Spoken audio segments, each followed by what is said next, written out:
সেই মুহূর্ত যখন আপনি টের পান আপনি যাকে খুব বেশি প্রায়োরিটি দেন সেই মানুষটার প্রায়োরিটি লিস্টে আপনার নামটা নিচেই চলে যাচ্ছে।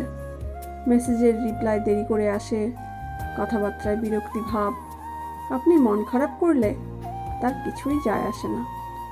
এইসব দেখে আপনার অভিমান করতে ইচ্ছে করে, কিন্তু আপনি নিজেও জানেন অভিমানের কোনো দাম পাবেন না। নিজের মন খারাপ নিজেকেই ভালো করতে হয়। মন থেকে উঠে যাওয়ার মতো বাজে ব্যাপার কমই আছে। কেউ মন থেকে সরিয়ে দিলে জোর করে থাকা যায় না, কোনোভাবেই না।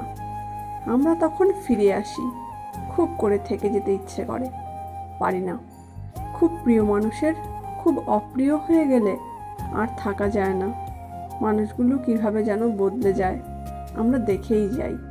আমাদের খারাপ লাগে, তারা জেনেও দাম দেয় না। যে যেভাবে থেকে শান্তি পায় সেভাবেই থাকুক, আমরা না হয় থাকলাম না, আমাদের ছাড়াই শান্তিতে থাকুক।